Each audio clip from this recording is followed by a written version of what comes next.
No drugs in Surat city અંતર્ગત western પોલીસે 23.360 ગ્રામ MD drugs સાથે એક યુવકને ઝડપી પાડી કુલ રૂપિયા 3.4 લાખનો મુદ્દામાલ જપ્ત કરી આગળની કાર્યવાહી હાથ ધરી છે। પોલીસ કમિશનરના no drugs in Surat city અભિયાન અંતર્ગત વેસ્ટર્ન પોલીસે એક મોટી સફળતા હાંસલ કરી છે। પોલીસે આલિફનગર એક વિસ્તારના ગેરકાયદેસર રીતે મેફેડ્રોન ડ્રગ્સનો આભાર વ્યક્ત કરવાના આરોપમાં એકની ધરપકડ કરી છે અને 23,36,000 રૂપિયાના મૂલ્યના નશીલા પદાર્થો જપ્ત કર્યા છે। વેસ્ટર્ન પોલીસ સ્ટેશનના પોલીસ ઇન્સ્પેક્ટર કેપી ગામેતી અને જે.એમ.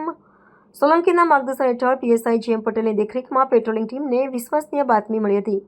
આ બાતમીના આધારે પોલીસની ટીમે સંબંધિત જગ્યાએ રેડ કરી રેડ દરમિયાન આરોપી શેખ યાસીન સલમાનને તેની નજીકની દુકાન પરથી ધરપકડ કરવામાં આવ્યો। શોધખોળ દરમિયાન પોલીસને તેની પાસેથી 23.360 ગ્રામ મેફેડ્રોન ડ્રગ્સ મળી આવ્યું, જેનું બજાર મૂલ્ય લગભગ 2,33,600 રૂપિયા છે। ઉપરાંત પોલીસે આરોપી પાસેથી 2 મોબાઈલ ફોન અને રોકડ 28,000 રૂપિયા પણ જપ્ત કર્યા છે। આ રીતે કુલ 3,04,600 રૂપિયાના મૂલ્યનો મુદ્દામાલ જપ્ત કરવામાં આવ્યો છે।